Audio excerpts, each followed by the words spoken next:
kids. Welcome to the Capital Life Podcast. I am your host, Abby Pagood. This is where we talk about all the things that life brings, the good, the bad, and of course, the healthy.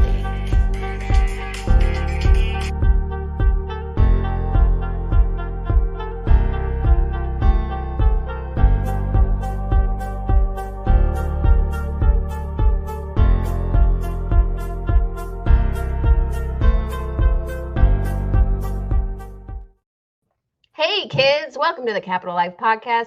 I am your host, Abby Pagood. This is where we talk about all the things that life brings, the good, the bad, and of course, the healthy. Today's episode is called Many Attempts to Harvest What Has Never Been Planted. Keeping it real, it's another edition of Keeping It Real with Real People, and I have my awesome friend, Katie Miller, coming along to join the show. Welcome to the Capital Life, Katie Miller. Thank you for having me. I'm excited.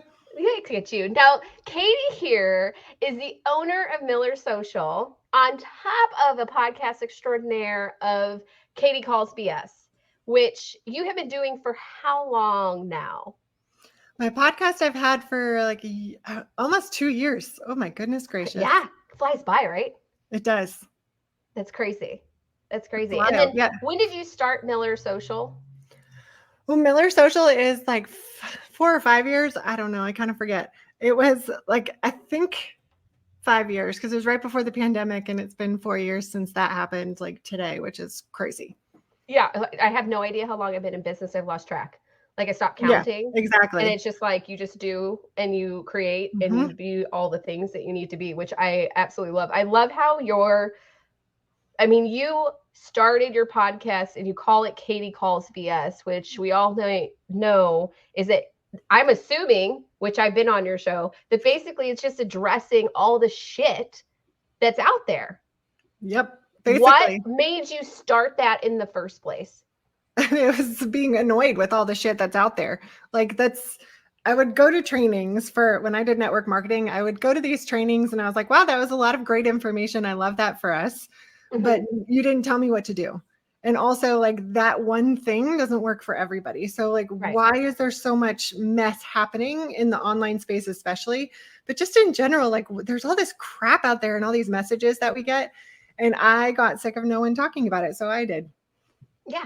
So that's what I love about it. So I've been on your podcast recently. I don't think the episode is aired just yet, which is totally fine. I'm just saying people, if you want to go, you definitely need to go listen, not just because I'm awesome and she took me on and it's just fun, but I mean, one of the things that people get to know about me is I just say all the things, right? Mm-hmm. It's I point out the elephant in the room, not in a rude and disrespectful way. No. As some people might be like, whoa, she's a lot. And that's true. I am. But but even more so, it's more about, hey, let's get real. Let's get to business. Let's actually get personal and figure out what the hell's going on.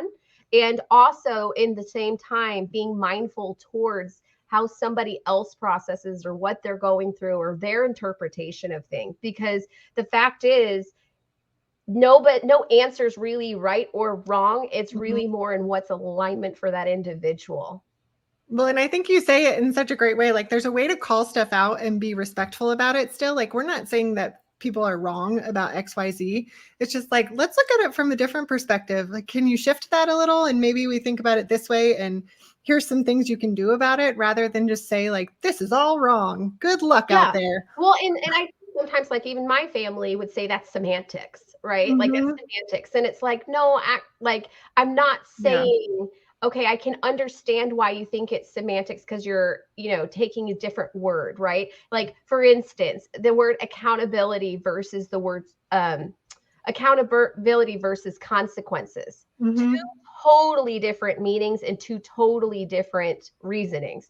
And, and I say that because consequences, there is a negative, more punishable vibration to it. There's a corrective action with that word, where accountability is allowing that individual to reflect and learn and grow within it, right? 100%. I just saw something that was the difference between consistency and frequency for posting on social media. because that people don't understand the difference between that, or really anything. Like consistency does not mean frequency. No. And it's different for every single person. So it's like when you look at stuff like that, it's just really let me give you my perspective. Let me flip it a little bit. And maybe you are opening people up to a different way of looking at something rather than like, this is right and this is wrong. And you're terrible because you think differently. Right. And that's the thing is like a lot of our viewpoints and how we go through things, right? Like it's, you know, a lot of it's because of our perceptions that we created or the stories that we told ourselves internally, either from our internal influence or external influence or a combination of in between. But it's really focusing on the fact that we all have like a different kind of perception that was created, which then that's kind of what we run with when we act. Like I've been doing a lot of going forward has been jumping into not acting off of the emotions that I have or the pre-assumption, like my assumption of what someone else is going through. Don't jump off of, hey, if I know my neighbor, I may witness my neighbor and see that they might be going through a hard time. However, I'm not going to assume what they're thinking and what they're feeling. Right. And so therefore, I try to be mindful of another individual's space and what they're processing so that I'm not acting based off of my assumption. Because when you do that, you show up differently. The conversation presents itself differently. There is even sometimes it can be very confusing, and then it doesn't flow the way that the conversation needs to flow. And so then it's almost like it's being strangleholded and almost like creating a narrow path that is very uncomfortable and almost has a lot of friction. Well, I think there's a lot of assumptions that we make. Like too many people make a lot of assumptions about stuff, and you're like, go whatever, you know, we bring all of our stuff to something, but yeah, those assumptions are what get us in trouble. We all go straight to the assumption and we don't actually think about like, okay, wait, is there a different way? Like, is there somewhere like, can I look at this in a different way, or can I be open and receptive to somebody telling me that they're going through something or what they're going through without the judgment part of it? I mean, I felt this with when I went through my divorce. Like people hear the word divorce and they go straight to like one idea. And I'm like, well, no, like it's actually okay. Like we're okay. This was a decision that was made. It's a two-person. My friend and I actually were talking about this today on my other podcast. Coincidentally, how these subjects come up at this around the same time. All the collective, woohoo! Everyone's discussing it. But what I really found interesting is like it goes into like just because the relationship changed from where you had thought the relationship was, right? The relationship definition for which husband and wife, it doesn't mean, hey, guess what?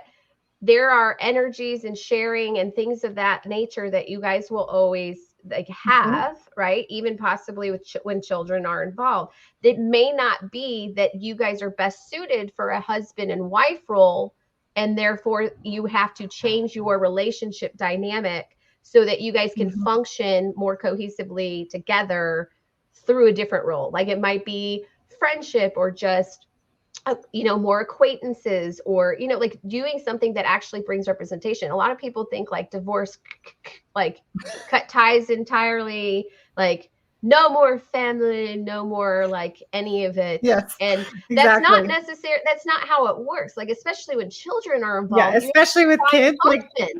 Yeah, you're going to have to communicate. I think that people just bring all that stuff. Like they bring all their things to all the interactions that you have. And it's really like the awareness of it. And that's kind of where I think you and I are similar, is that like, we're not trying to be, it's not a rude thing. It's just bringing the awareness of it and like the open of, let's look at it from a different way. Like, let's just add in this, like, what if it's this though? And like, what if we did it this way rather than like, there's not a right and wrong answer. Yeah. And my whole thing is like, if I take a step back, it's not out of being stubborn. It's not because I'm not willing to admit something. I'm not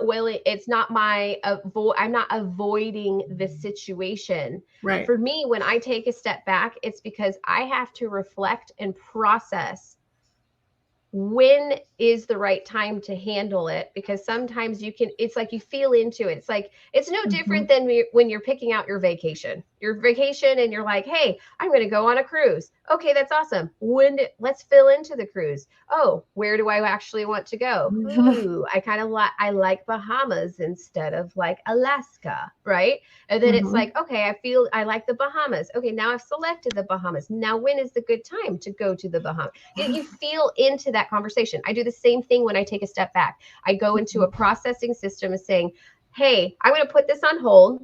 I know that I have to address this issue, but for right now, I'm going to put you over here, let you cook and simmer it while you're in my subconscious, while I figure out how to navigate through that the best way.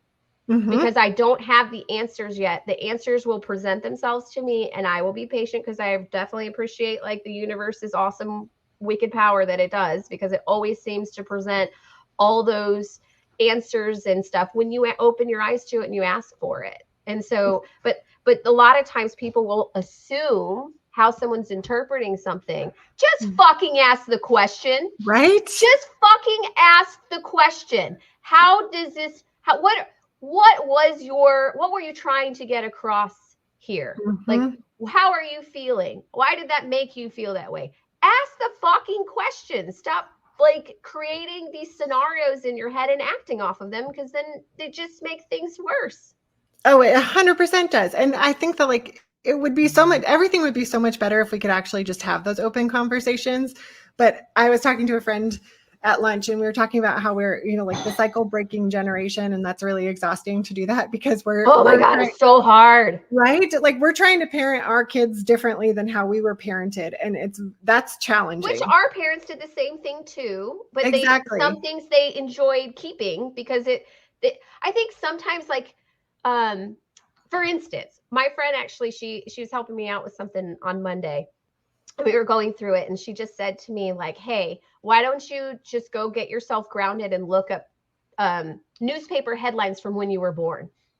And so I was like, what are you talking about? Why would that ground me?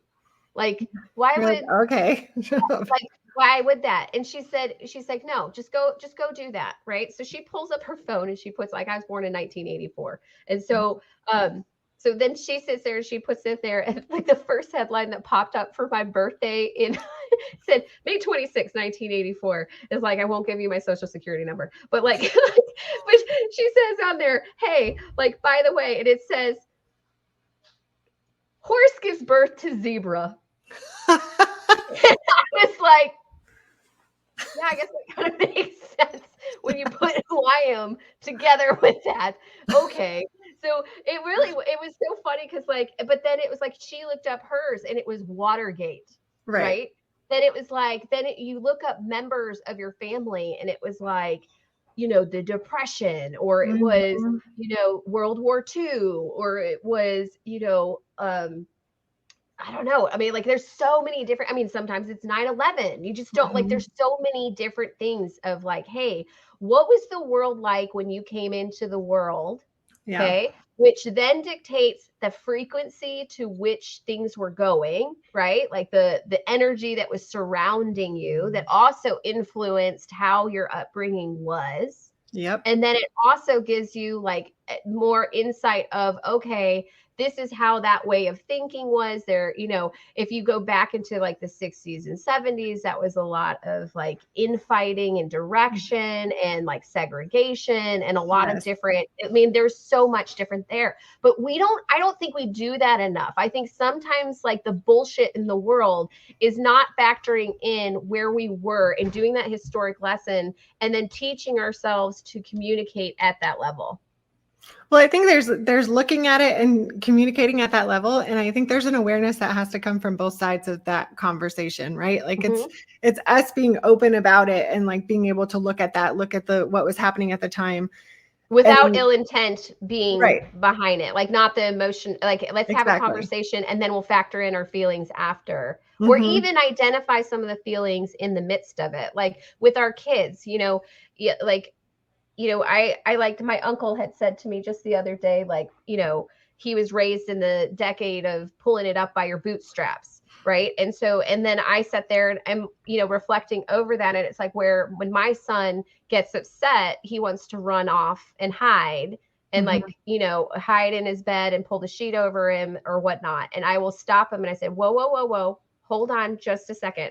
I know you want to run away from these feelings, but let's try and feel into them and figure out if we can, let's process through them together. And so we sit there, I can see that you're feeling angry. What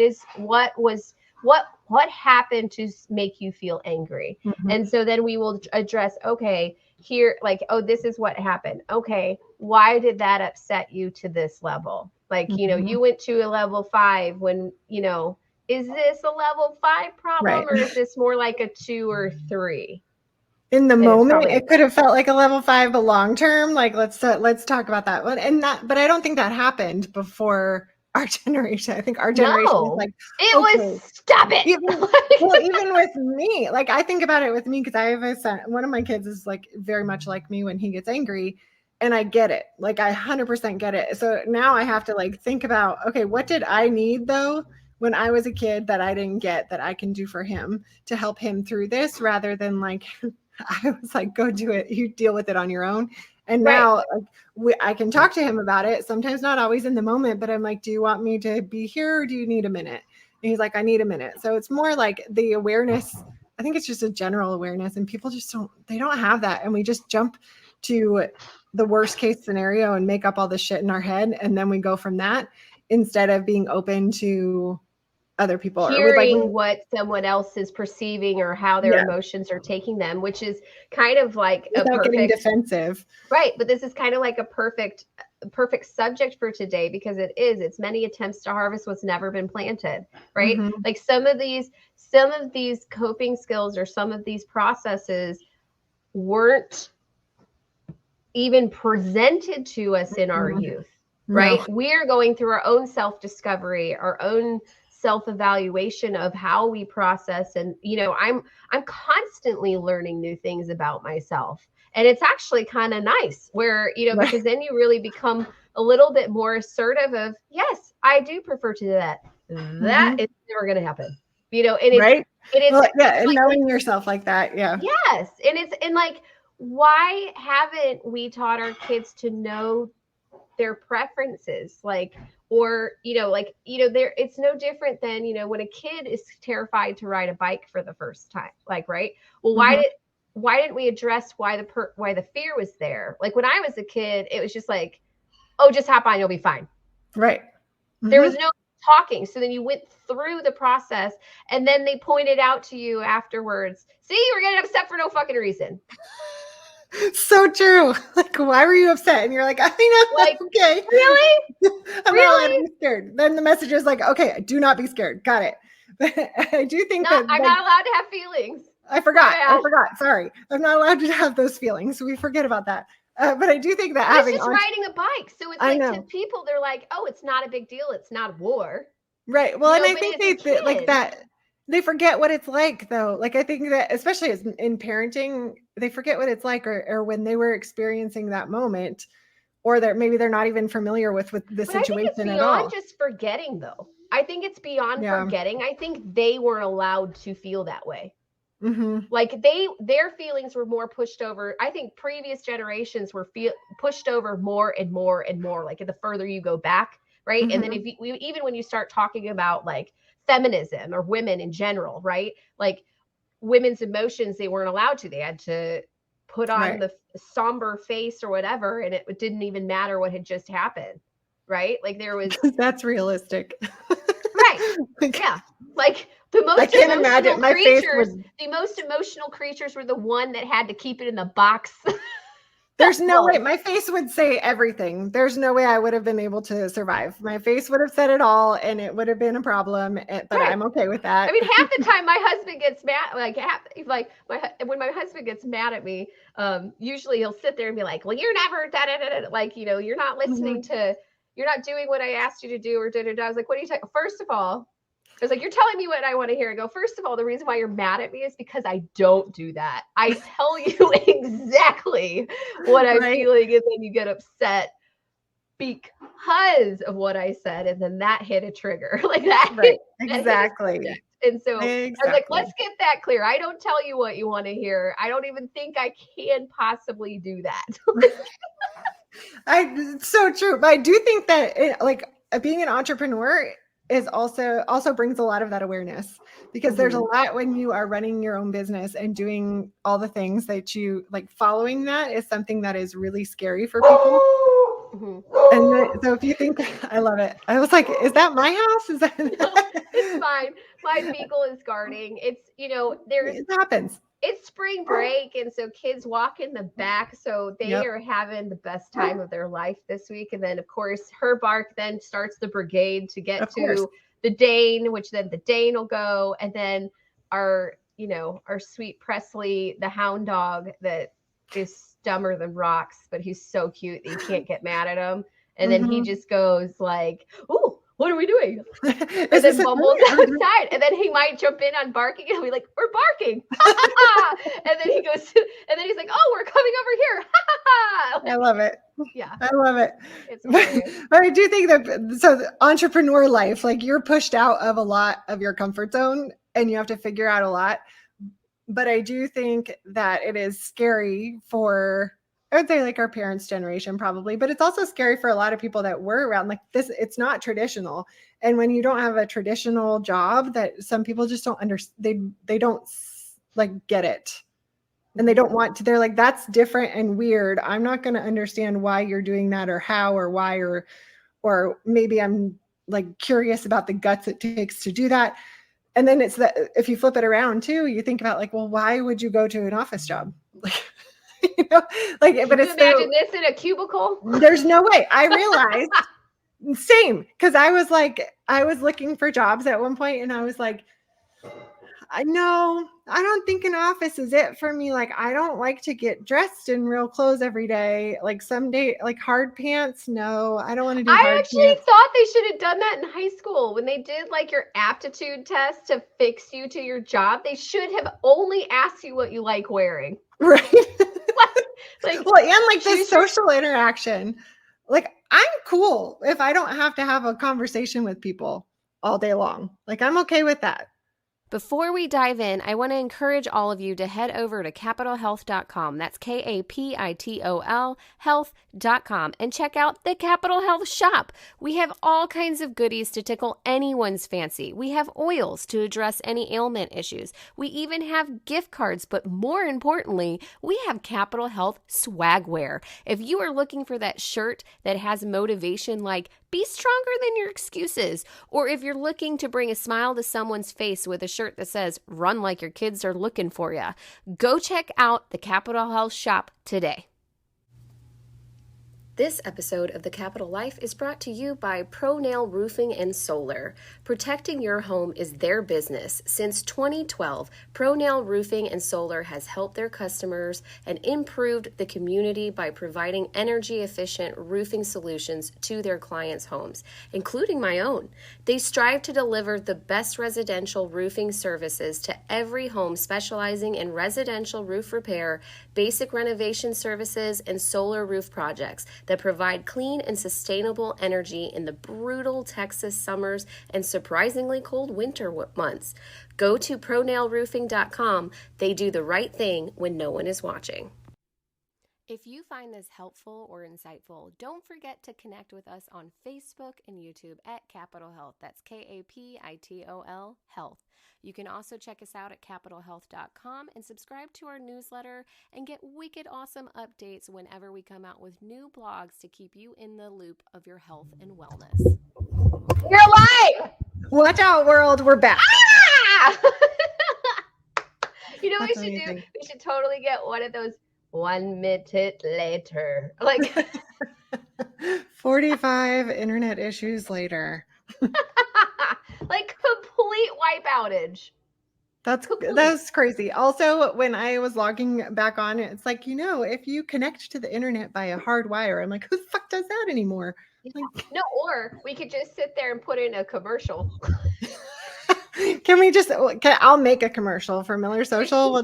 Please do like we'll leave it and it's like circle, and then do a commercial, be like brought to you by Hi, this is brought to you by Don't mind this. social media. Don't mind this small commercial break. Let me tell you a little bit more about me. Which, speaking of Miller's social media, because you were just saying how being an entrepreneur allows Yes. us to actually kind of have like this different kind of sense. Like I sit there and I think of how I would be just the craziest like person in an office with a cubicle and like all the things. But then I also think about like, because the entrepreneur in me has been through the risk and the decision making and jumping from one thing to the next, it also means that one, I process a lot faster than a lot of people. Yep. And I know that, I understand that, but some people might like interpret that as rash, but it's not. It's just I'm filtering through things. I've been through different scenarios numerous times, and then I'm like, oh, it's kind of like this. Oh, no, hold on, that doesn't resonate. Mm-hmm. And then so it one not only matches me to get what's in alignment for myself, but also keep my vision clear and where I'm going, and not necessarily get distracted by some of the extra stuff that influences some of our decision making. 100%. And I feel like I would like to visit an office maybe like once every so often. I don't need to have that social interaction all the time. I'm like, I'm good. I'm cool at home with my pets, doing whatever and like structuring my day however. And I had to learn that about myself and be okay with it, because also I think when you're starting out your business, it's different than what you did before. Like I used to be a teacher, so I was going to work, but then I taught elementary school. So I was a third grade teacher, and then I like subbed in every kind of classroom.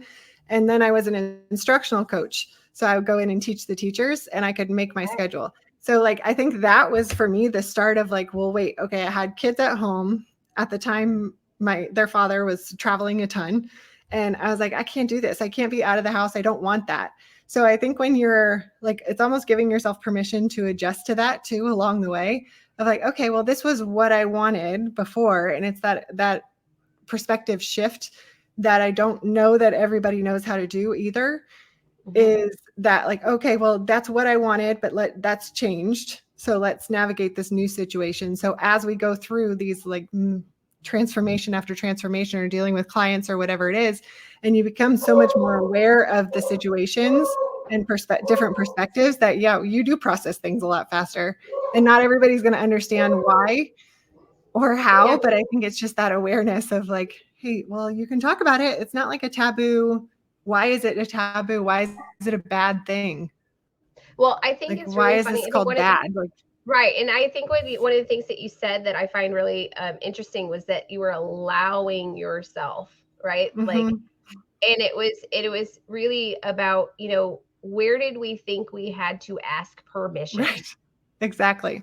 Well, and that's that's all the unlearning that I've had to do personally, of just like the things that I think other people's perspectives that were pushed onto me, and trying to like navigate through that. Like, oh, okay, well, wait, let's take a step back, and what do I actually want to do right now? And it doesn't mean that the individuals that were referring or trying to guide you were doing it with ill intentions, or it was because they had a misguided perception of what was going on with you internally, or what was in alignment for you, right? And some of that has to do with even their upbringing of the do's and don'ts, and what, like, certain standards or opinions, or, it's no different than, there's a certain fashion trend that looks a little bit dirtier to one person, but looks super freaking cool to another. Right. And so it's like, there's not like, it's more of how that resonates for them. Right. Like I'm always very connected to more like Celtic, Scottish, like Druid, like that time period. There's a very connected longing to that. But like French people, like that's like, sure, like any person, I'm going to treat them like a human. I don't have issues with French people. I've never had an incident with the French, but like, I have no will or desire to go to France. Right. Where most I've been are multiple like, times. I want to go to Paris and be. I did. I lived there for 6 weeks 2 summers ago. Like we took our kids and like lived there.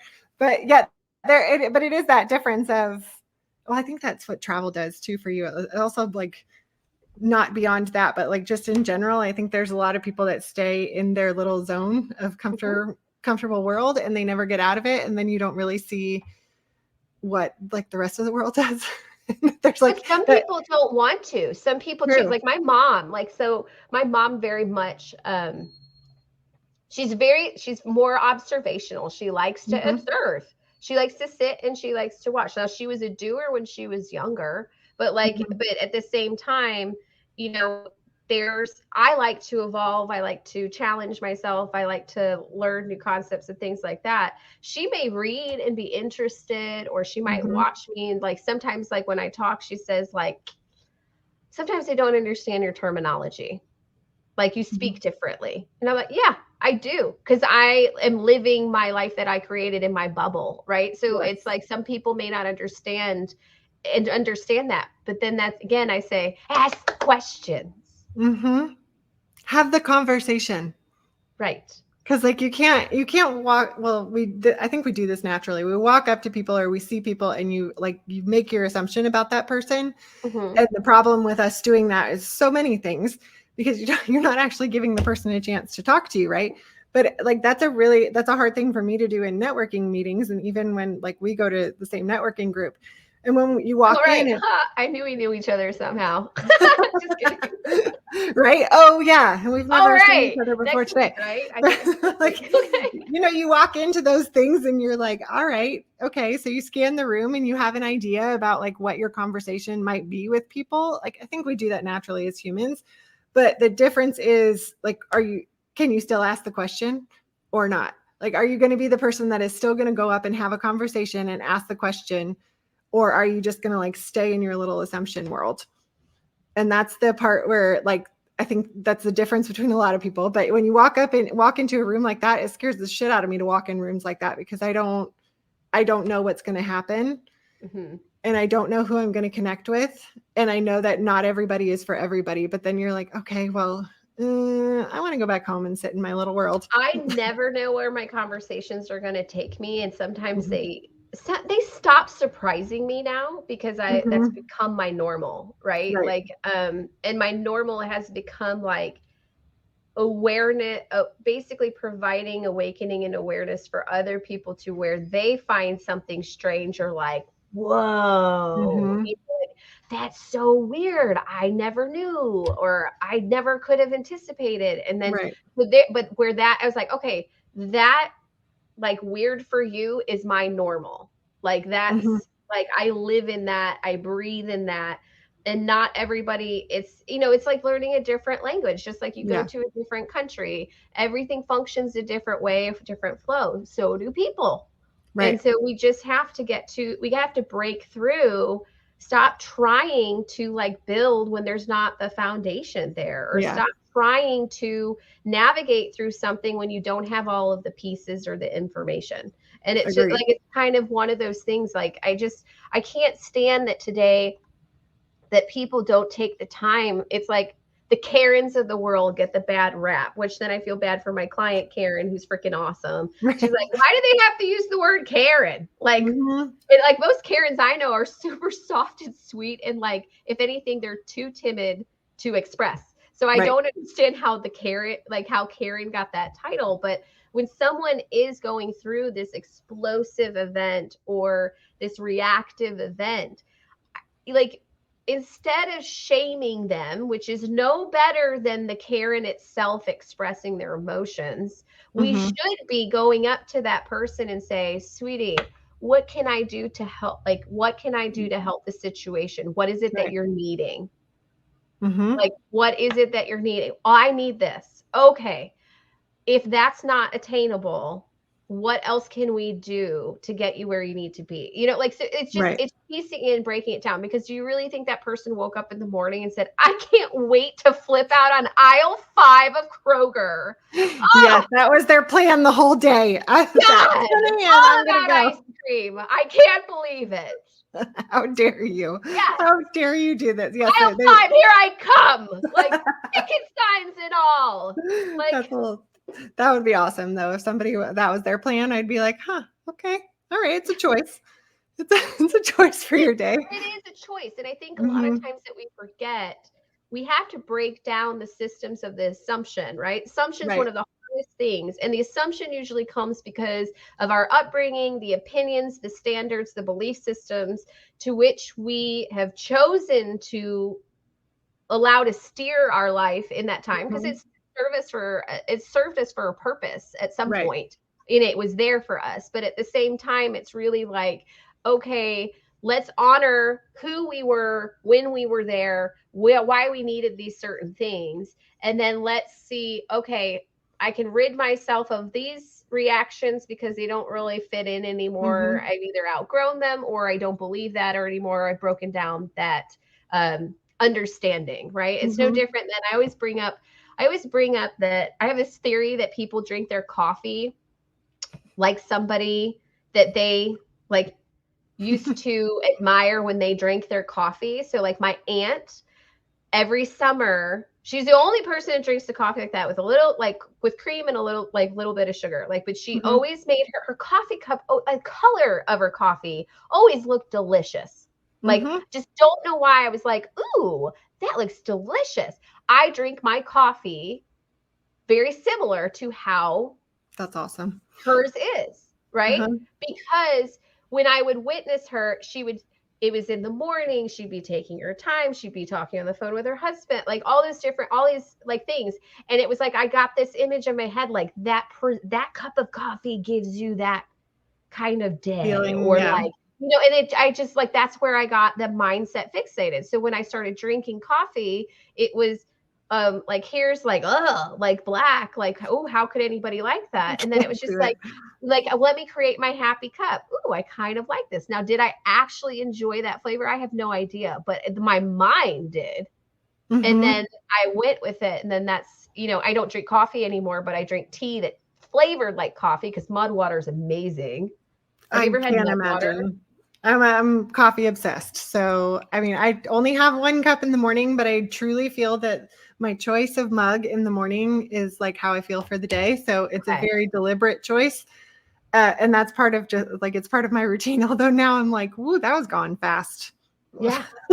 Like I really chugged that sucker down. Well, so now I really love it's a tea, but it's a tea with all like health properties, and then they make it taste like coffee. Wow. And so then it's amazing. And I'm going to need to know that for my best friend's coffee, because she doesn't drink coffee as much, but she misses it. Misses the flavor. Yeah, mud water. Okay. And their slogan is "Fuck your coffee." Oh, that's even better. Had me at their slogan. I'm sold. I was sold. I was like, I love companies that come up with good, just blatant, put it out there, boom. And I'm just like, genius, done. Like, take my money. That's absolutely. Like there's that like nothing bunt cake. Fuck yes. Yeah. Good name, good title, right? Like, and good cake, and with like hefty frosting. It's delicious. I've never had it, but every time I go, I'm like, touche, good job, business. You've never, what? They have like little mini ones that are perfect. Do they have gluten-free? I don't know. Okay, so that's the thing. I like gluten-free, egg-free, and dairy are inflammatories for myself. So it's not that I don't. I enjoy a lot of tasting through smell, right? Because a large percentage of taste is actually stem from smell, which actually I believe it's at 70 or 75%. I think 70% of taste actually stems from your sense of smell. And so my daughter and I, like, you'll get used to it. Like, you'll be like, now you know this. Now at future events, when we're sitting next to each other and I like something you have, I'll just be like, hey, can I smell that real quick? And you're like, yes. And then like, and this I'll be like, here you go. Yeah, you're gonna be like, Abby, this tastes amazing. Smell it. That's definitely, I see that happening at all future events. That's what's going to happen. But this is how my daughter and I, with our food sensitivities, that's how we are. And the funny thing is our sense of smell is so precise. We can almost depict exactly what's in it or exactly the flavors. And then someone's like, yeah, that's what I got. And then that's really how we live through the food, because we have to be selective and right. I don't have to be selective, but I feel like I have, like I know when something's off, like in my house, I'm like, what is that? I'm like, where is it? And where I need to, where's the smell coming from? But I do think your sense of smell is like the memories for me is always crazy when I smell something and like I get a flashback of a memory and how strong that connection is. It's wild. Sometimes it's like you forgot it was in your memory bank. Right. Like entirely. Like I had I take this prebiotic in the morning, and it's a chewable tablet. It's like, and you just pop it in your mouth. Oh my God. It reminds me of the candy that we used to have that was like, you remember when it was like the wafers that you had to unravel the wafers. What were the name of those? I don't remember, but I know exactly what you're talking about. And they were like this tiny little disc, right? But they didn't taste like a sweet tart, and they didn't taste like a Spree, but then but it was chalky. And then like it almost mirrored a little bit of the Dot candy, right? So I know exactly what you're talking about, but I have no idea what it is. Yeah, so this prebiotic that I take tastes exactly like those wafers. That's and crazy. So like here, I had a friend of mine who was just like, hey, I need you to test these, see what you like, because sometimes she'll want my opinion just because of my profession and whatnot. And so I'm like, sure, no problem. And then I'm like, I'm like, they're my new favorite. I'm like, yes, I get to take my prebiotic in the morning. Right? That's how I'm not mad about that. Right? It's such a joy. Appliances become birthday presents and anniversary gifts, right? Like, or any kind of celebratory holiday present, like Christmas present. And then here you're like excited when you have your supplements that taste like candy. 100%. I mean, like I'm excited because I put together furniture the other day and I'm really excited to finish it today. Like, what is that? I don't even know. This is 40s. It's amazing. It's something. It's something. That's fantastic. So one of the questions I wanted to ask you, like before we up, because I know I've already taken a lot of your time with internet and like just my random shenanigans, because apparently that's my new like nature, I guess. But what are some of the fixings that you've witnessed, or lack of fixings that you've witnessed over the last like year, like from different companies that you've seen?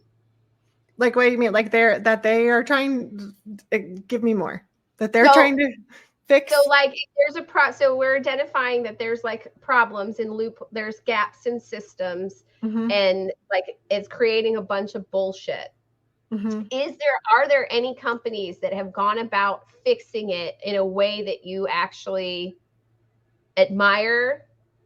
And if there's not, what is something that you've witnessed that you're like, I hated the way they handled it? Or both. You can answer both of them. I just kind of wanted to get your opinion.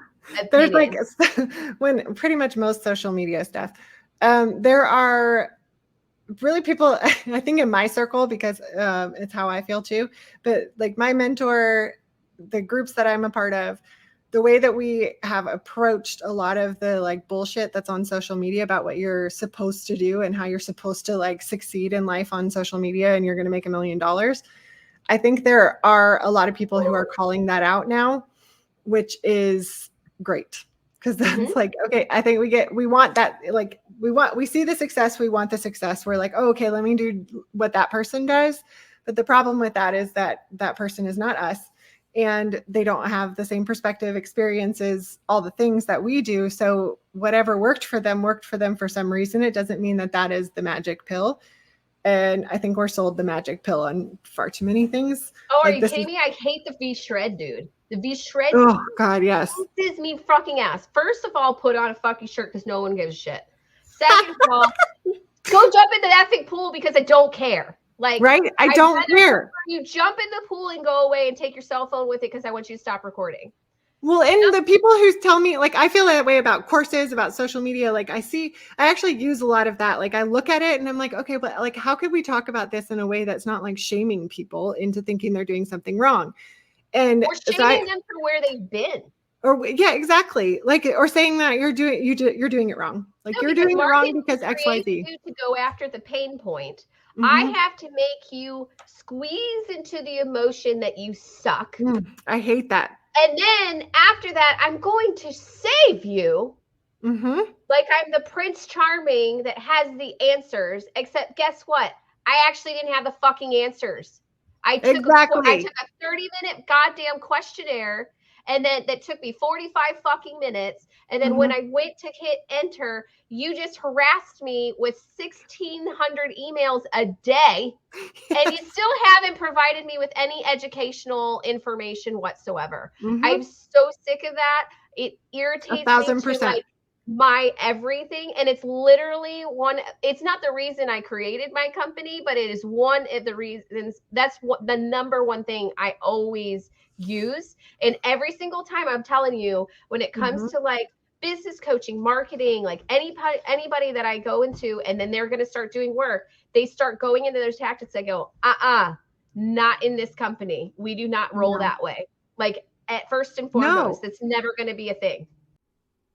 Please like and share and rate us on whichever platform you are listening to us on. It's how we start to really spread the message of good in the world that needs it so much right now. It's And then not. they're like, oh, but this is how. I'm like, no, No. I refuse. I refuse. And it will take me longer to make my millions and like create my conglomerate, to which like my hostile takeover of Capitol Hill will get there at some point. I have no idea why, but it's like I refuse to do it the way that people keep telling me I should, because it's not right. And I agree. to me, morally, it is not right to act off of people's pain or make them feel shamed, or even to give them, like, I'm sorry, but like the entire Whole V Shred is all based off of your body type. Well, guess what? Yeah, that helps you pick out your macro percentages, but that does not tell you how food is going to interact with your body at all. Like my inflammatory response to certain foods like eggs, milk, and like I do not have that. You don't have that. Right. Well, and I think what happens in business too, like the same thing. It's this, oh, look at this magic formula. First of all, I'm going to make you feel like shit and make you feel like a failure. And then I'm going to say, I can make you millions now. And you're like, oh my God, thank you. I've been waiting forever to do this. I mean, I think we've all fallen victim to that at some point where you're like, yes, I do want that. And you think that that's going to be the magic pill. And that's like a big reason why I started my podcast. But also how I run my company is like, anybody can go figure out. At the time when I did social media management, I was like, anybody can go figure out social media management. I will say it is a lot more than just posting a picture online. And part of it is I don't understand it. I did not get the learning curve on that, which is why I have to hire other people. But like, at least you're aware of that. Like, you're aware of hiring other people, but part of that is like, okay, there were these people that'll talk about, here's what you need to do. You need to post every day on social media. And I'm like, well, first of all, no, hard pass. Actually, my daughter told me yesterday never to do that. I was talking to her yesterday and I said something. She said, Mom, you need to be more active on your social media. And I said, I know, it's been on my board for 2 years. It's been on my board as like, actually, you should go see the posts and the themes and all the things that I want to do, because I have like genius marketing creating ideas, but I don't get the time to put them into fruition. And that's not your business to do that. Your business is not the marketing part of it. And marketing is that, and I think that's what we're fed, is that like, you can do everything. Yeah, like, well, first of all, I don't want to. Like, and people can go to the internet and they can find anything, right? The difference that we have when someone comes to us individually is that you're getting our experience. So it's a very different ride than like, I'm going to just do what this person said. But I have many podcast episodes where I call out the experts and gurus, because it drives me nuts that there's these experts that they're telling people who are running a business, but also have kids at home and they're trying to do a million things. And then they're being told that they suck because they're not spending enough time doing XYZ. They can't post every day. Tell me how I can spend more time. Right. And then tell me where the time can come from. Exactly. Please. But then you look at the person giving the advice and I'm like, oh, wait, you have no kids. Yeah. You're a dude. Some of them are dudes. So, and I'm like, first of all, you have no kids. They're and married no and the wife takes care of the kids because she's she stay at home and they don't have to do anything except show up on the weekend. Or you have the people who, like, when they started their business, it was like a fun, cool thing that they're doing. and it blew up for whatever reason, but they don't like the income. They're not relying on that income because their spouse makes X amount of dollars. Right. So like the business can be a certain way. And I feel like that's also something where we hear that like, oh, you're a cute little business. And you're like, well, I'm not, like, it's not supposed to be a cute little business. Like I really am working hard over here. But that is something that we get fed all these messages on social about what you're supposed to do. And even with courses, because there are big names in course world too, that talk about how easy it is and like, oh, it's 7 steps to make a course. I'm like, okay, but that's like really simplified. That's really simplified to break it down. Can you go online and find out how to do whatever? Sure. Do I have the time to do that? No. Do I want to? No. The majority of my clients come to me because they're like, okay, I know I want to do this thing, but I don't have the time or the patience, and I don't want to have to figure out something brand new. Because that's not your business. Learning the system too is like the problem. I have 3 different systems that I have been introduced to in the last month. The most I've been able to do is download one of them. Yep. And then I looked at it and went, right. I'm going to need a day to figure that out. Exactly. But you don't have time to figure it out because you're working with clients in your actual business. And that's the part that people like look past because we want the fast success. We want like we want to make millions. Do we all want to get there? Sure. But but you also still have to work the sessions to get food on the table. So it's like I can't take a step back and free up 5 hours out of my day when I actually needed those 5. I needed 3 of those hours to bring in the income so that I stay afloat while I'm trying to transition. So it always goes into that modification and trying to figure out exactly like what's in alignment, but it's also calling out like the people where they sit there and they lecture you on time management. I am a freaking queen on time management. I don't have, like, I work so good with it. I've gotten to the point where I've built myself bigger than myself, to where now time is an issue. And it's now it's like, hey, I have to put money to hire people because I can no longer do that. Right. But in order to do that, I have to bring in the income to hire those people. Well, and there's also the way we work is so different. Like if someone tells me I need, like, hustle is a word I absolutely cannot stand. Like when people are like, you need to go hustle. And I'm like, I don't want to. I don't like that because I feel like hustle gives off like as if you're like conning someone or just like you're trying to you're juggling them. And it's like, no, I actually put really a lot of thought and care into the work that I do. And actually I'm doing things honestly. Hustling to me is like, doesn't matter how it gets done as long as it gets done. And it's like, no, that's skeevy to me. I can't do that. And when you're in business, and I think for me, I know that I had to kind of learn that I needed breaks. Like, I guess it was burning out twice as a social media manager that I was like, oh, this is not working. But there were a lot, like for a long time, I got the message of like, you need to hustle. You're not working enough. You're not spending enough hours doing that because of whatever reason. Right. But then I got to the point where I was like, well, I can't burn out anymore.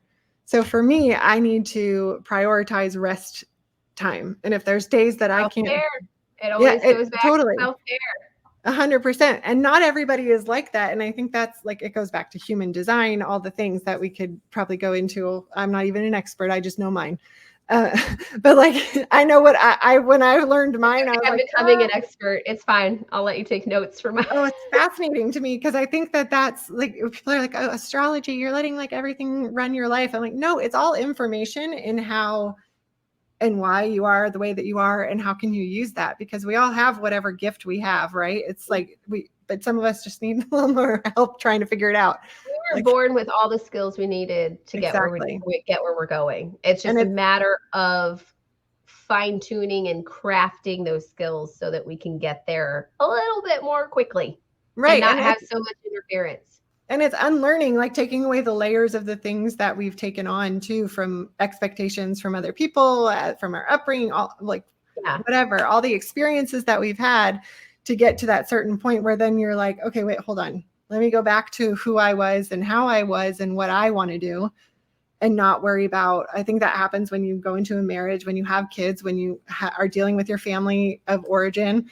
And friends, like life experiences, all those things get like put on to us And at a certain point, I like to call it really your 40s, when you reach like 0 fucks 40.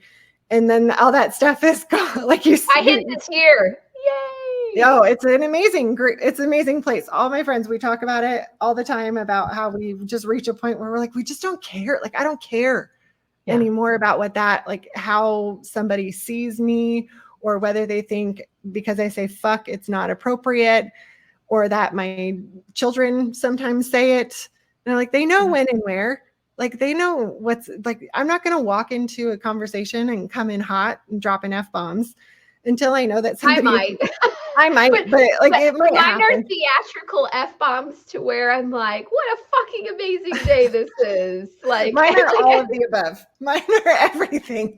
But I'm also, I think I talked about this when you were on my podcast, is like, I say it's called Katie Calls BS. So obviously we swear, but some people aren't comfortable with that. And I'm like, it's not required. It's like, it's not a requirement. You don't have to go out of your comfort zone. Just be who you are. And exactly. Like, fine. Just be who you are and know that situation. And I really do think that, like, as we're growing up in our 20s, you're kind of like figuring your shit out. In your 30s, you feel a little bit more comfortable in who you are. And like, you might have a family, you might have kids, you might have a job.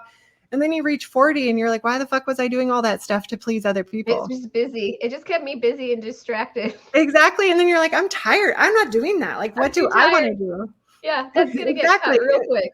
And that navigating that for me, of like figuring out what I wanted to do and being okay with it, and taking away the expectations and like from other people. Even when you go to networking groups, and even when you go to different things, you'll get advice out the ass at those things. Like, people will tell you, this is how I made my millions. And you're like, cool. I love that for you. Not my life. Or like, and you can feel when it's not in alignment. You can feel when you're like, that's fantastic, but I don't even can't even begin to understand. Like, I mean, and you hear people's stories all the time. Like, I think my husband sometimes, well, I know my husband always likes to send me like words of encouragement from time to time, especially because he knows I can get very like down on myself on why I haven't gotten certain things done, but he sent me this thing about, that the percentage of people that are actual millionaires by certain ages. And they said that most people don't become millionaires until the age of 55. Mm-hmm. And then he even pointed out, like, I think it was 3 CEOs that like KFC didn't even become KFC or come to as large as what KFC was. And he was 66 or something. Mm-hmm. Like, he was 66 when he came up with it and launched it and whatever. And so like but it's everybody has their story and has to live it to their truest potential, their truest self, the way that they need to. And everyone can just let the fuck out of it. Exactly. Like, we're all going to do it differently, and that's fine. But let's not have judgments on, like, no. And like, sometimes, and it's also, don't have judgment on yourself that you're not doing it that particular way. That's probably the hardest one, right? It's like the judgment on yourself. That, like, you would go back to the social thing. Some people may love to post something every day, and like, it may work for them. That's cool. That's why I said, I don't want to be the old lady texter. I don't want to be the old lady poster. And what I mean by the old lady poster is like everyone that's writing a novel in their post.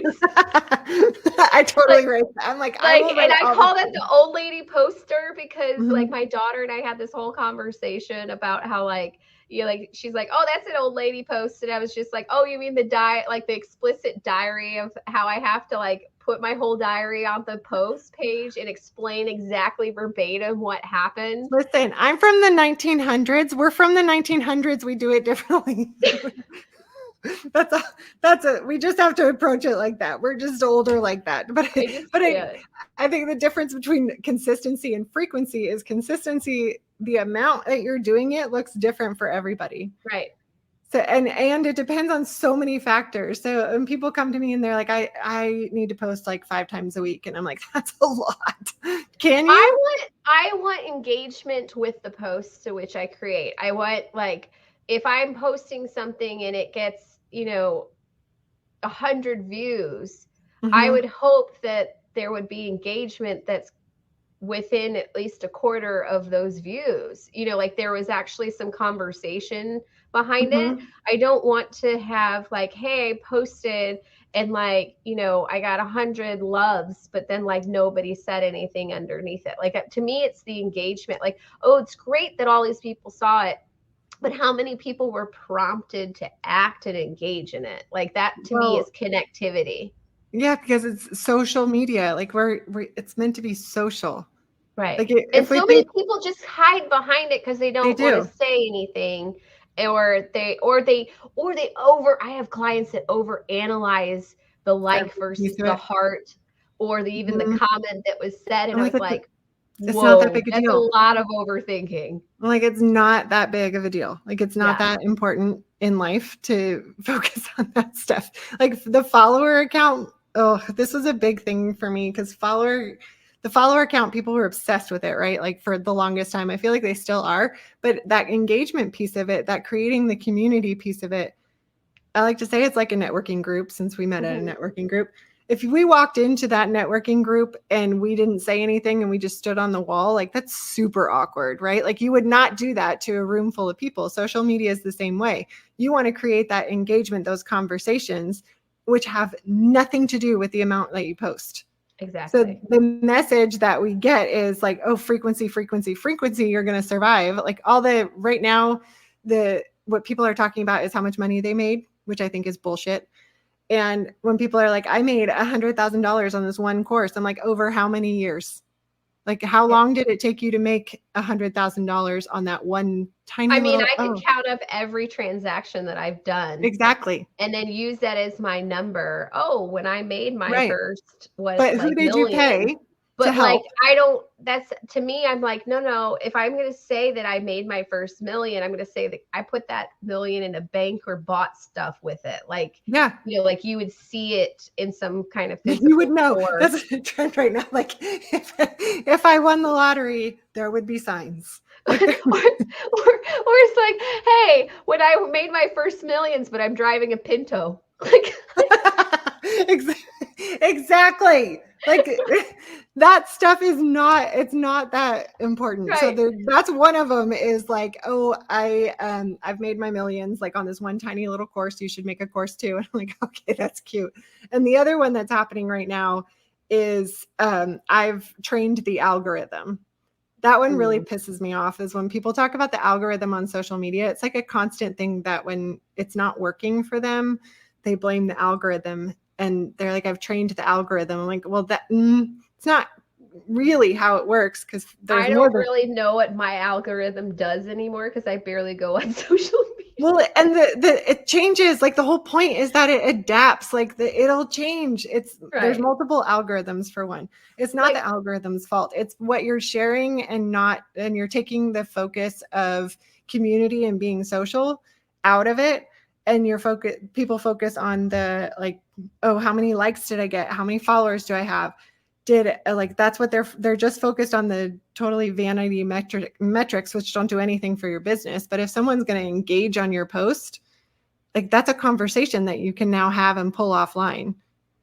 Like stop putting so much freaking pressure on social media. It's not that important. Like we all could survive without it. And I think people see it as like more people need to learn how to survive without it. So 100%. Like I'm a big on Sunday, put my phone down, don't want to pick it up. But then I have to keep it near me because then my husband, when he tries to call, if he's coming back from fishing or picking something up and he wanted to know if he wants to get something for the market or whatever, and if I don't answer my phone. But in my mind, I'm like, whatever. I'm just like, I'm enjoying my day of being phone free. I'll survive. And I'm like, if you really need to get a hold of me, you can call like my mom or my daughter or it must be because I was in the 80s where we still had cord phones in the kitchen. Like, thank God we didn't have a social media where you had to call and talk to someone's parents first. Like that was and you had to ask. Like you called, hi so-and-so, like hi Mrs. So, may I please speak to so-and-so?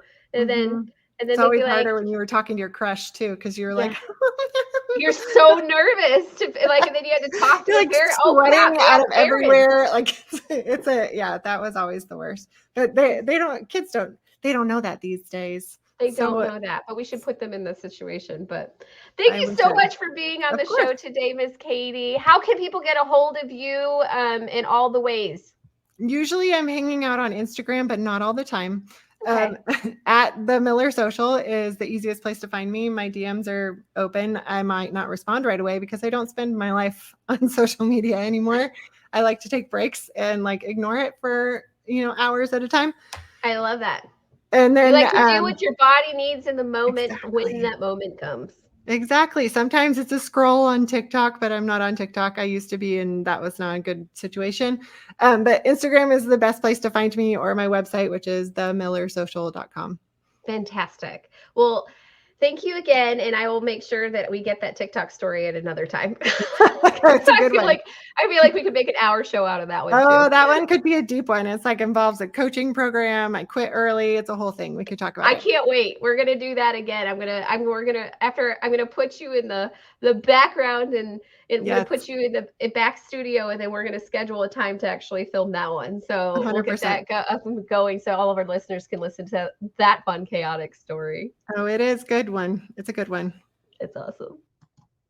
Thanks for joining me today on The Capital Life, where we talk about all the things that life brings.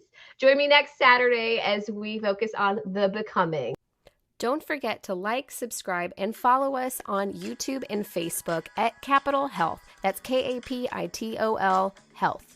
Please share with your friends and family. The Capital Life is available on all podcasting platforms except Pandora. Our goal at The Capital Life is to provide a safe place to get information when it comes to your health and wellness, especially when dealing with all of life's phases. Remember to take care of yourself, because you're somebody's everything.